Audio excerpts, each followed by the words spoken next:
हाय, hello, नमस्कार सगळ्यांना. श्री स्वामी समर्थ. कसे आहात सर्वजण? मजेत आहात ना? मजेत राहा, स्वस्त राहा, आनंदी राहा आणि छान छान माझ्या रेसिपी एन्जॉय करत राहा. तर आज माझी तब्येत बिलकुल बरी नव्हती, तर माझ्या छोटूशा पिटुकल्या माझ्या राणीने, माझ्या मोठ्या मुलीने मस्त असे पोहे बनवले. तर ती तुम्हाला आज रेसिपी बनवून दाखवते.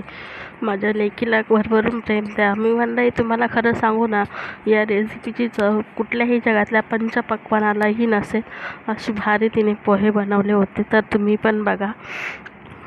तुम्हाला आवडला का व्हिडिओ कमेंटमध्ये सांगायला विसरू नका. तिने इकडे अशा पद्धतीने तिच्या ह्याच्यानी कांदा घेतला होता. पोहे मस्त असे थोडे चाळून घेतले. मला ताकदच नव्हती उभं राहायला, म्हणून तिला म्हटलं जसं जमेल तसं कर. तर हे बघा, अशा पद्धतीने तिने कांदा एक मोठा कट केला, बटाटे, मिरच्या. तुम्हाला सांगत होती, पण टी व्ही चालू असल्यामुळे, टी व्हीचा आवाज आल्यामुळे मी तिचा आवाज बंद केला. हे बघा, पोहे असे धुवून घेतले. ती बोलते की त्यात मीठ घातलं आहे म्हणून. तर मीठ तिला मिस दिलं होतं घालून, कारण तेवढी तिला चव म्हटलं बरोबर करणार नाही म्हणून. बाकी सगळं साहित्य तिने तिच्या पद्धतीने घेतलं आहे बघा. मला व्हिडिओला आवाज देताना पण खूप जरा थकल्यासारखं होते, पण मग ठीक आहे.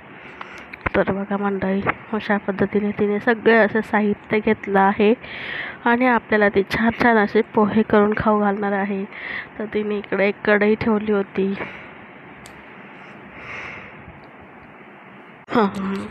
तर अशा पद्धतीने तिने कढईत तेल टाकलं. आता ती तेलामध्ये सांगेल तुम्हाला बघा.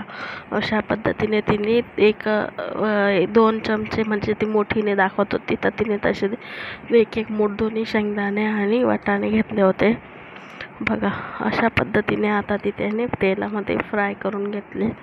ही तिची पद्धत आहे आणि खूप छान असे पोहे बनवते बरं का. या पोह्याला जगातल्या कुठल्याही स्वयंपाकाची सर नाही, असं मी म्हणेल. तुम्ही पण माझ्या मुलीचं भरभरून कमेंटमध्ये कौतुक करा. तर बघा, आता तिने लगेच बटाटे टाकलेले होते. थोडं गॅसवर इकडं तिकडं सांडवलं होतं, पण लहान आहे, जाऊ द्या, असू द्या.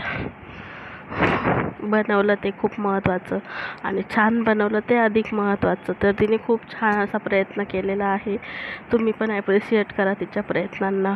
तर बघा, अशा पद्धतीने तिने मस्त असं बटाटे पोह्यामध्ये टाकल्यावर इतकी छान चव येत होती ना, की माझ्या तोंडाला थोडी चव आल्यासारखंच झाले.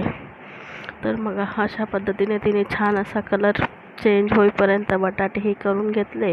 आता बटाटे काढून आणि ती मस्त तुम्हाला पटकन पोहे बनवून दाखवेल. मेन गोष्ट इथंच थोडासा वेळ लागतो.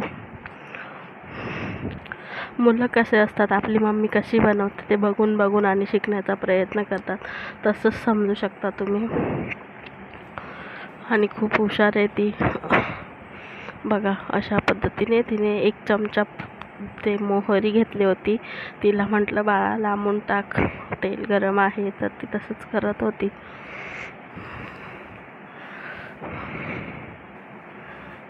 हे बघा मंडळी, तिने तिच्या पद्धतीने बरोबर असे छान मोहरी चांगली तडतडून दिली. गॅस कमी करून घेतला.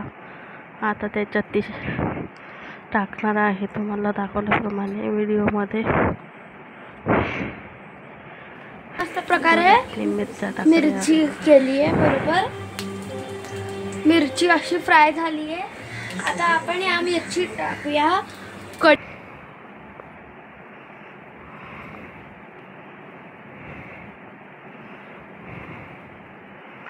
कढीपत्ता ते सगळं टाकून घेतलं, बघू शकतात तुम्ही. अशा पद्धतीने हळद टाकली. आता लास्टला ती पोहे टाकून घेणार आहे.